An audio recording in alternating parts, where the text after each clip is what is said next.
বিসমিল্লাহির রহমানির রহিম।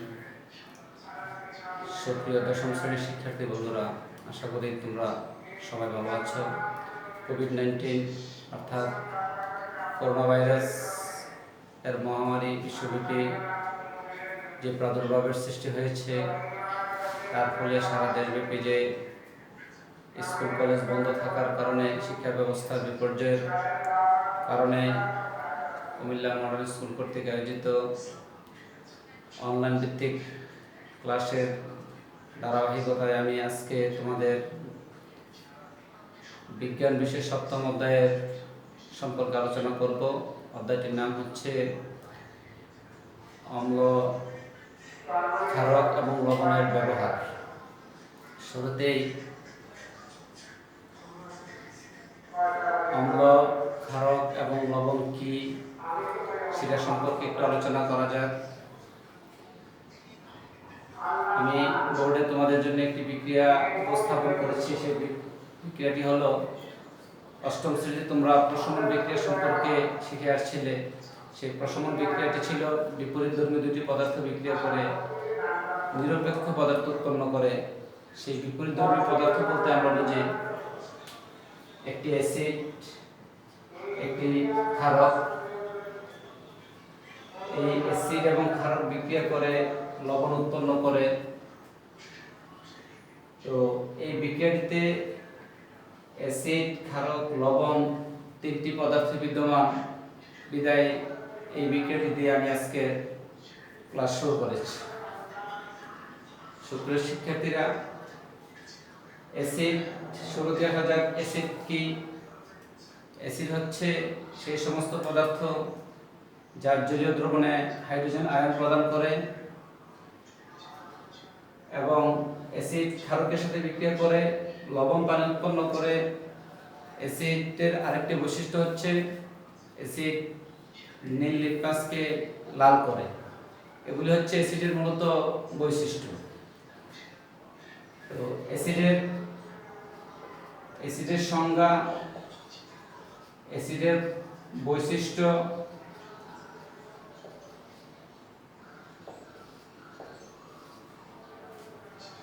পরে আমরা অ্যাসিডের ব্যবহার সম্পর্কে আমরা আলোচনা করব। এর আগে আমরা আসি অ্যাসিড এর প্রকারভেদ সম্পর্কে। আমি তোমাদেরকে কয়েকটি অ্যাসিডের নাম এখানে লিখতেছি।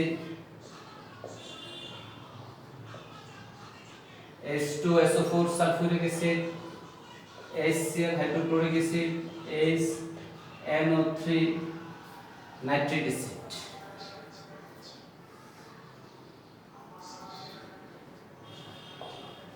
CH3COOH ethanoic acid, COOH oxalic acid. 6 নম্বরে হচ্ছে সাইট্রিক অ্যাসিড, C6H8O7। এখন প্রশ্ন হতে পারে যে এই তিনটি এবং এই তিনটি আলাদাভাবে কেন লেখা হয়েছে। এই তিনটি অ্যাসিড হচ্ছে খনিজ অ্যাসিড, খনি থেকে প্রাপ্ত অ্যাসিড, আবার এগুলি হচ্ছে জৈব অ্যাসিড।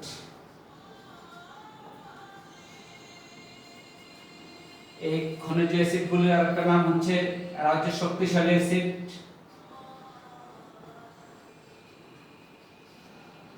আর জৈব অ্যাসিডগুলি হচ্ছে দুর্বল অ্যাসিড। এখন শক্তিশালী অ্যাসিড কি এবং কেন এরা শক্তিশালী, দুর্বল অ্যাসিডগুলি কি এবং কেন এরা দুর্বল।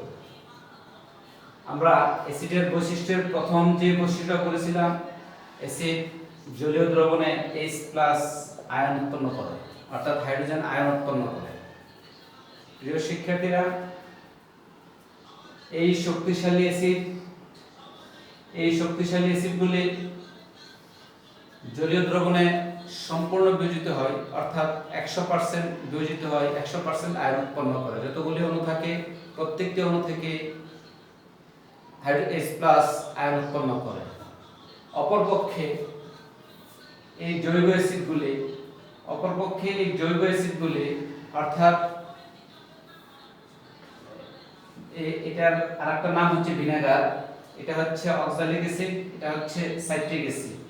এই অ্যাসিডগুলির জলীয় দ্রবণে সম্পূর্ণ বিয়োজিত হয় না, অল্প পরিমাণ বিয়োজিত হয়, 1 to 2% এরকম। প্রিয় শিক্ষার্থীরা, আমরা অ্যাসিডের প্রকারভেদ সম্পর্কে অর্থাৎ শক্তিশালী এবং দুর্বল অ্যাসিড সম্পর্কে আলোচনা করলাম।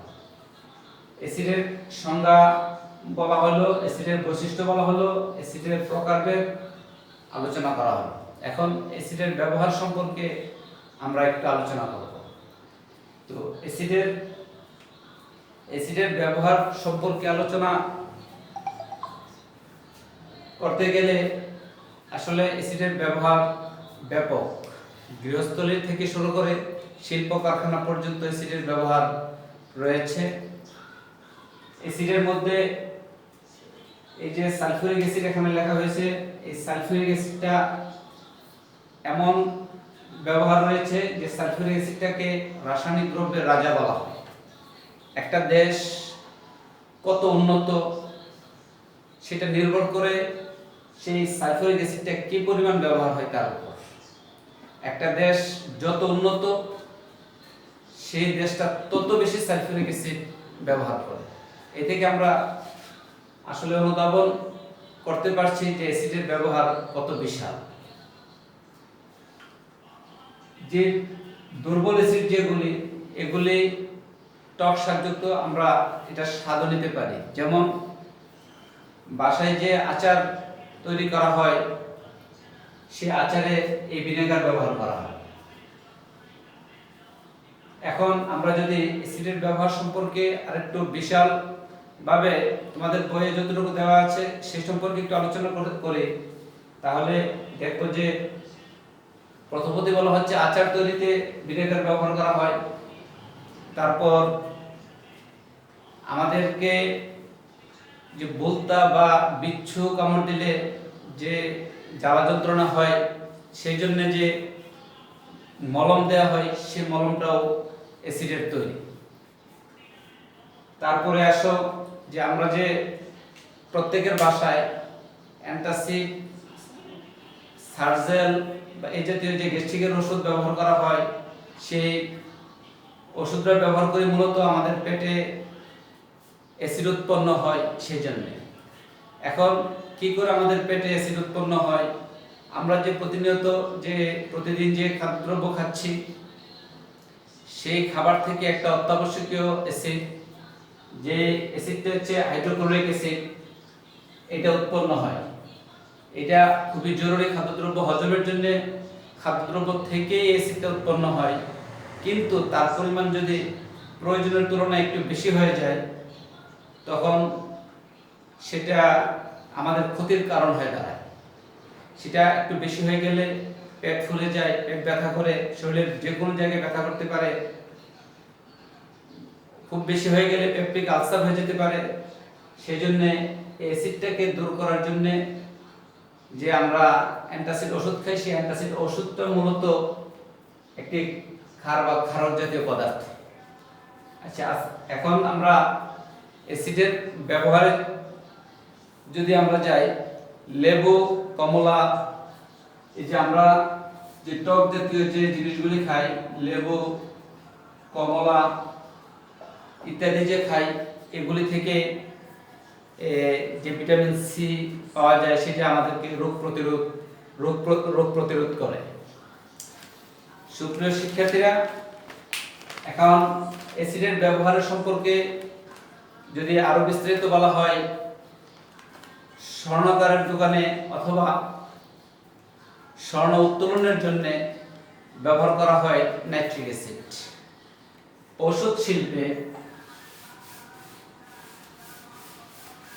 ঔষধ শিল্পে সালফিউরিক অ্যাসিডের ব্যবহার রয়েছে। খাদ্যদ্রব্য সংরক্ষণে ভিনেগার ব্যবহার করা হয়।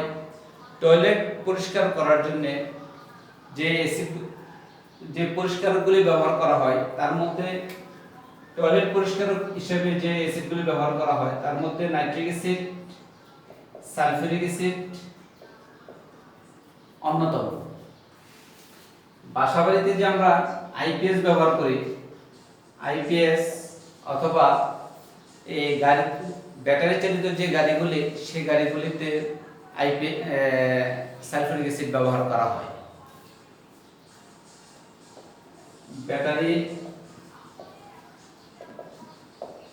ব্যাটারিতে সালফিউরিক অ্যাসিড ব্যবহার করা হয়।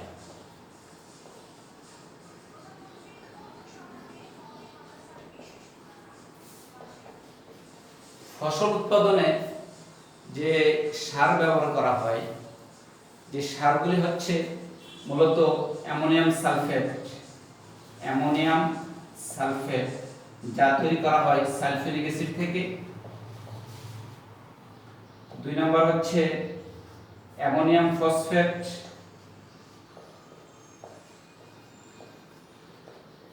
তা ফসফরিক অ্যাসিড থেকে ব্যবহার করা হয়, তৈরি করা হয়। থার্ডলি হচ্ছে অ্যামোনিয়াম নাইট্রেট,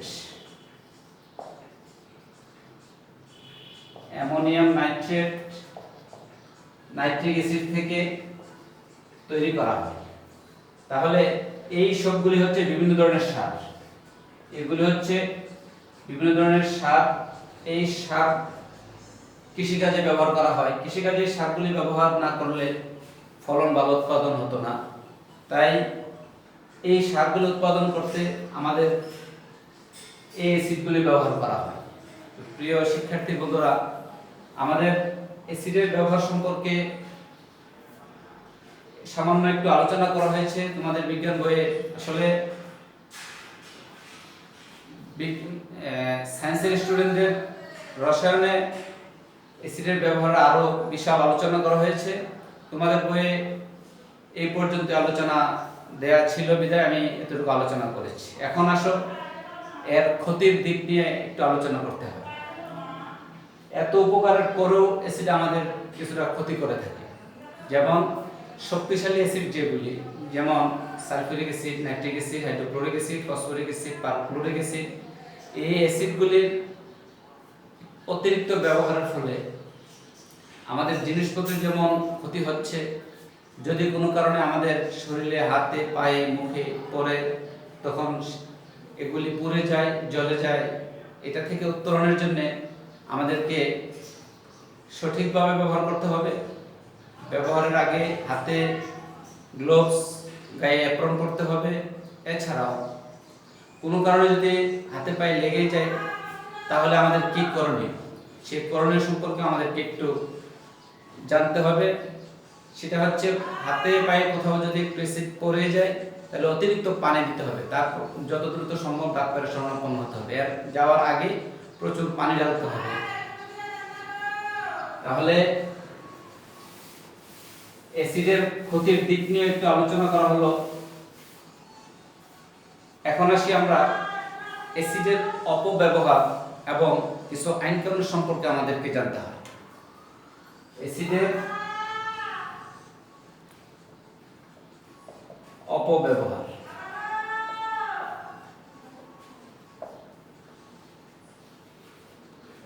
সমাজে কিছু দুশ্চরিত্র কিছু লোক আছে যারা বিভিন্ন কারণে, যারা প্রতিহিংসার বশত কারো গায়ে অ্যাসিড ছুড়ে, সেই অ্যাসিডের কারণে একজন মানুষ তার জীবনটা বিপন্ন হয়ে যায়।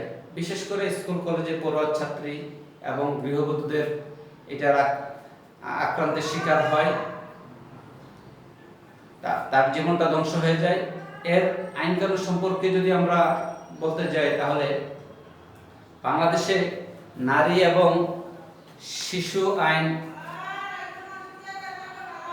1995 অর্থাৎ 1995 সালের আইন অনুযায়ী অ্যাসিড ছোড়ার শাস্তি যাবজ্জীবন কারাদণ্ড থেকে শুরু করে মৃত্যুদণ্ড পর্যন্ত হতে পারে। সেটা সম্পর্কে আমাদের সকলেরই জানতে হবে যে এটা যদি তোমরা নিজেরা জানো এবং তোমাদের বন্ধু বান্ধবদেরকে জানিয়ে দাও সমাজে সবাই জানতে পারে, তাহলে আশা করি এর অপব্যবহার তেমনটা হবে না।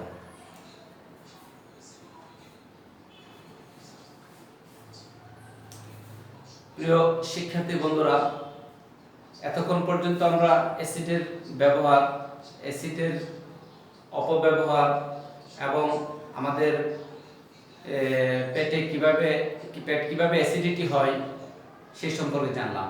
পেটে অ্যাসিডিটি হলে এ থেকে রক্ষা পাওয়ার জন্য আমাদের কি কি অবলম্বন করতে হয়, কি করলে আমাদের পেটে অ্যাসিড কিছুটা হ্রাস পাবে, সেই সম্পর্কে তোমাদের বইয়ে সামান্য একটু ধারণা দেওয়া আছে। এখানে পেটে অ্যাসিড হওয়ার মূল কারণ হচ্ছে যে সমস্ত খাদ্যে অ্যাসিড তৈরি করে বেশি, সেই সমস্ত খাবার বেশি খেলে, সেই সমস্ত খাবার আমাদেরকে কিছুটা কম খেতে হবে। তারপর অ্যাসিড যাতে কম উৎপন্ন হয় সেই জন্য সেই খাবারগুলি বেশি আমাদের খাইতে হবে, যেমন পুঁই শাক, পালং শাক, গাজর, এগুলি থেকে কিছুটা অ্যাসিড কম উৎপন্ন হয়। বা সময় মতো খাবার ও অ্যাসিড উৎপন্ন একটি মূল ব্যাপার, যে একদিন আমরা রাত 9টায় রাতের খাবার খেলাম, আরেকদিন রাত 12টায় খেলাম, আরেকদিন খেলাম না। এইভাবে যদি আমরা খাওয়া দাওয়া করি তাহলে দেখা যায় যে একটু অ্যাসিডিটি বেশি উৎপন্ন হয়। সময় মতো খেতে হবে। তারপর যে সকল খাবার অ্যাসিড কম উৎপন্ন করে সে সকল খাবার খেতে হবে। তেলে ভাজা এই সকল খাবার কম খেতে হবে। অতিরিক্ত চা কফি খেলে অ্যাসিডিটি উৎপন্ন হয়, সেই জন্য এগুলি কম খেতে হবে। আবার অন্যদিকে যদি আমরা হার্বাল চা, মাখন, সয়া দুধ এগুলি খেতে পারি তাহলে কিছুটা অ্যাসিডিটি উৎপন্ন কম হবে। আদা চা অ্যাসিড কিছুটা হ্রাস করে। প্রিয় শিক্ষার্থী বন্ধুরা, অ্যাসিড সম্পর্কে আশা করি আমাদের বিজ্ঞান বইয়ে যা ছিল এর অধিকাংশই আলোচনা করা হয়েছে। তারপর আমরা এখন ক্ষার এবং ক্ষারক সম্পর্কে একটু আলোচনা করব।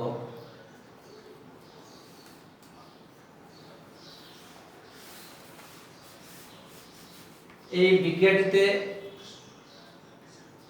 বিক্রিয়াটিতে ম্যাগনেসিয়াম হাইড্রোক্সাইড হচ্ছে একটি ক্ষারক। আসলে ক্ষারকের সংজ্ঞাটাতে যদি আমি যাই তাহলে তোমাদেরকে বলবো যে ক্ষারক হচ্ছে কোনো ধাতু বা ধাতুর নিয়ে ক্রিয়াশীল যৌগমূলককে অক্সাইড বা হাইড্রোক্সাইডকে ক্ষারক বলা হয়। কথাটা আবার বলি, কোনো ধাতুর সাথে কোনো হাইড্রোক্সাইড যুক্ত থাকলে সেটা কি হচ্ছে ক্ষারক, যা পানিতে দ্রবণীয়। যাক, আমি যদি এটা এভাবে তোমাদেরকে আবার বলি যে ধাতুর সাথে কোনো হাইড্রোক্সাইড যুক্ত থাকলে, ধাতুর সাথে কোনো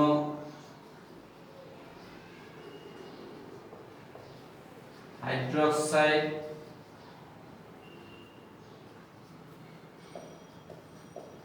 যুক্ত থাকলে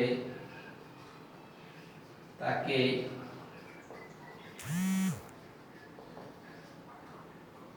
অক্সাইড বা হাইড্রোক্সাইড, ধাতুর সাথে কোনো, এখানে আরেকটু জিনিস অ্যাড করি, অক্সাইড বা হাইড্রোক্সাইড যুক্ত থাকলে তাকে ক্ষারক বলে। তোমরা আরেকটু জিনিস খেয়াল করবা যে আমরা মাঝে মধ্যে বলি ক্ষারক, আবার বলি ক্ষার। What is the difference between them? এই দুইয়ের মধ্যে পার্থক্যটা কি? এই দুইয়ের মধ্যে পার্থক্যটা হচ্ছে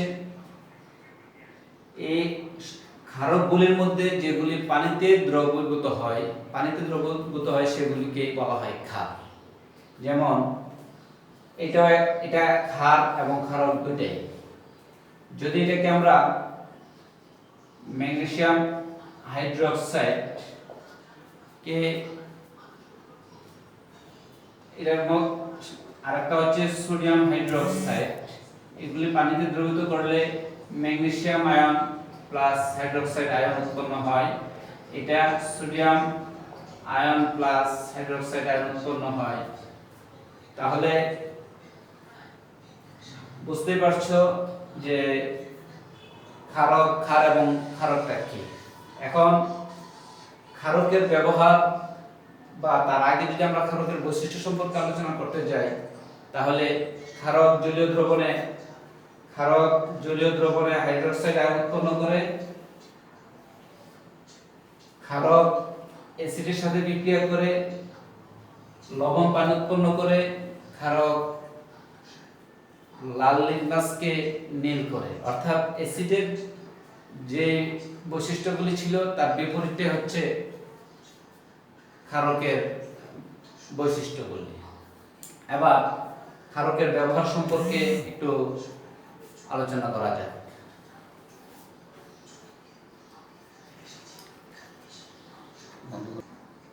ক্ষারকের ব্যবহার সম্পর্কে ক্ষারকের অনেক ব্যবহার রয়েছে। যেমন আমরা যে সাবান উৎপন্ন করি, সাবান উৎপন্ন করতে সাবান একটি অতি প্রয়োজনীয় বস্তু, সাবান উৎপন্ন করতেও ক্ষারকের ব্যবহার রয়েছে। প্রথমে আমি যদি ক্ষারকের ব্যবহার সম্পর্কে বলি, তাহলে আমাদেরকে যদি পিঁপড়া কামড় দেয়, তাহলে আমরা অনেকে তাৎক্ষণিকভাবে কোনো ওষুধ না থাকলে বাসায় যে পান খাইতে যে চুন লাগে, সেই চুনটা লাগিয়ে দেয়। কেন চুনটা লাগাই কেন? কারণ পিঁপড়া কামড়ালে এখানে একটা ফর্মিক অ্যাসিড ভিতরে ঢুকে যায়, সেই অ্যাসিডটার কারণে একটু ব্যথা অনুভূত হয়। আর চুনটা হচ্ছে এক ধরনের ক্ষারীয় পদার্থ, সেই ক্ষারীয় পদার্থটা যোগ করলে সেটা ব্যথাটা উপশম করে। অর্থাৎ পিঁপড়া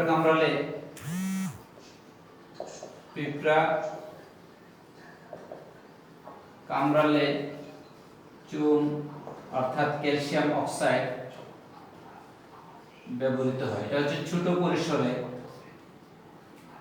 দ্বিতীয়তে আমরা যদি এর ব্যবহার সম্পর্কে বলতে যাই, মাটির অ্যাসিডিটি, পানির অ্যাসিডিটি যদি অ্যাসিডিটি বেড়ে যায়, অর্থাৎ অ্যাসিডের পরিমাণ বেড়ে যায়, তখন আমরা চুন ব্যবহার করে, ক্ষারীয় পদার্থ ব্যবহার করে তার অ্যাসিডিটিটা হ্রাস পায়। মাটির অ্যাসিডিটি বেড়ে গেলে ফসলাদি বিনষ্ট হয়ে যাবে, পানির অ্যাসিডিটি বিনষ্ট হলে মাছ চাষ করা কষ্টসাধ্য হবে, মাছ চাষ ভালো হবে না, মাছ উৎপাদন কম হবে। সেই জন্য মাটির ও পানির অ্যাসিডিটি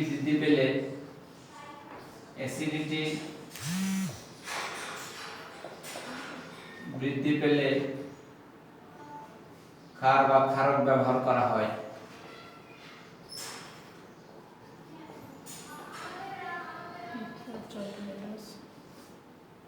তারপর বাসাবাড়ি পরিষ্কার করতে যে সোডিয়াম হাইড্রোক্সাইড ব্যবহার করা হয়, অ্যামোনিয়াম হাইড্রোক্সাইড ব্যবহার করা হয়, সেগুলো এক ধরনের ক্ষার। অর্থাৎ বাসাবাড়ি পরিষ্কারক হিসেবে ব্যবহার করা হয়, পরিষ্কারক হিসেবে ব্যবহৃত হয়। গ্যাস্ট্রিকের ব্যথা দূর করার জন্য এই বিক্রিয়াটা আমরা শুরুতে যেটা লিখেছিলাম, সেই গ্যাস্ট্রিকের ব্যথা দূর করার জন্য আমরা যে বিভিন্ন ধরনের গ্যাস্ট্রিকের ওষুধ খাই, সেগুলো এক ধরনের ক্ষারক। তো গ্যাস্ট্রিক বা পেট ব্যথার জন্য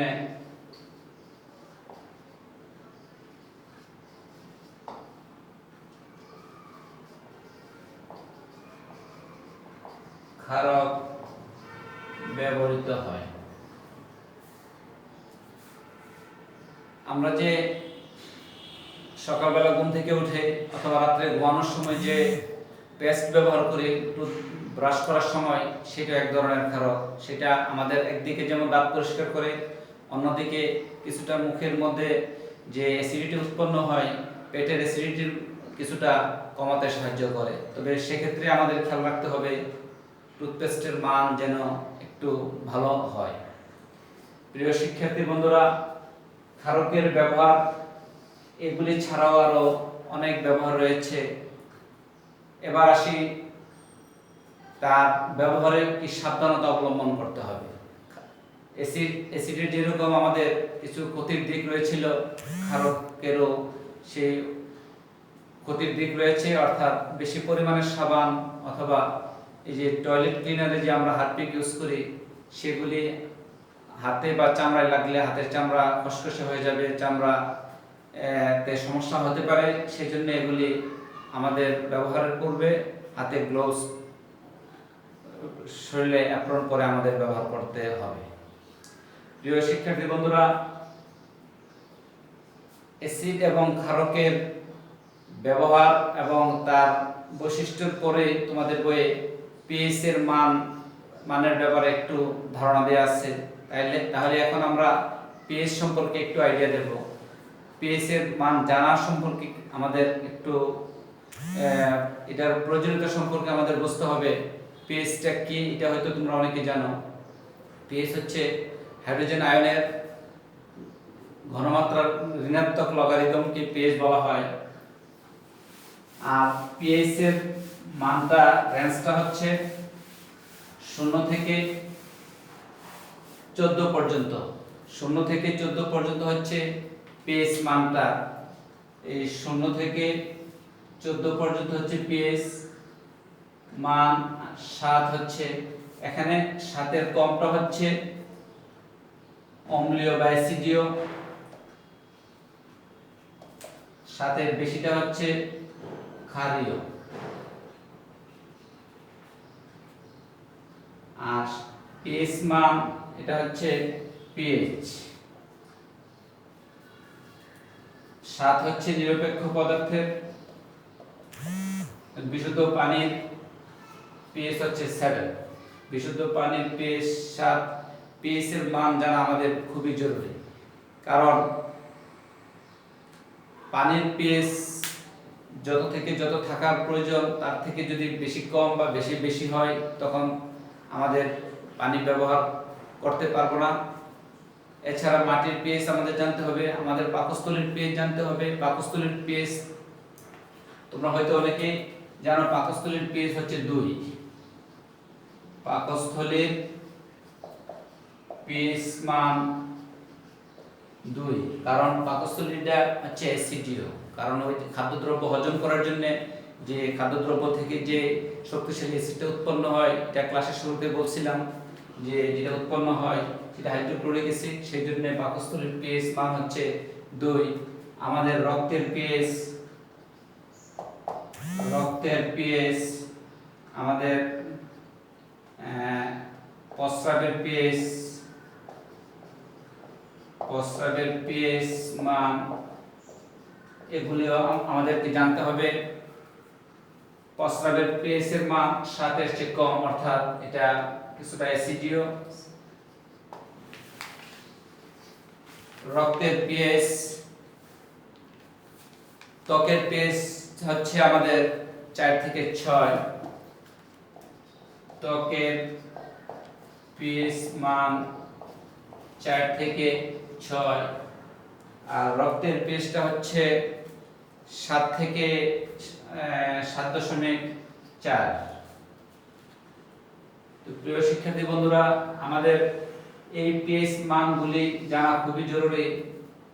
আমরা অসুস্থ হলে ডাক্তারের কাছে গেলে ডাক্তাররা যখন রক্ত পরীক্ষা, প্রস্রাব পরীক্ষা দেয়, তখন আমরা দেখি পিএইচ মানগুলির দিকেও ওনারা লক্ষ্য করেন। তার মানে পিএইচ মান নির্দিষ্টটার থেকে কম বা বেশি হলে সেই অনুপাতে ওনারা আমাদেরকে ট্রিটমেন্ট করেন।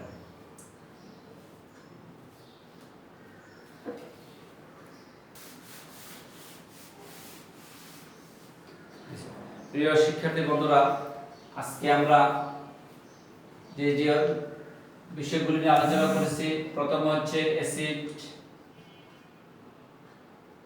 অ্যাসিড কি ও এর ব্যবহার, ক্ষারক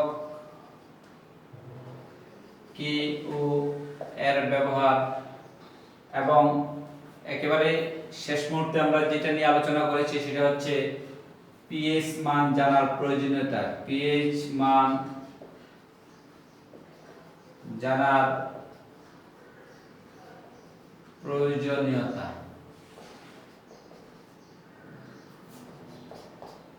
প্রিয় শিক্ষার্থী বন্ধুরা, আশা করি তোমরা আমার এই ক্লাস থেকে কিছুটা উপকৃত হবে। পরবর্তীতে আমরা অধ্যায়ের বাকি অংশটুকু আলোচনা করব ইনশাআল্লাহ। তোমরা সকলেই ভালো থাকো, সুস্থ থাকো এবং এই কোভিড-19 এর সময়ে তোমরা স্বাস্থ্যবিধি নিয়ম মেনে চলবে এই আশা রেখে আমি আজকের ক্লাস শেষ করছি। আল্লাহ হাফেজ। আসসালামু আলাইকুম।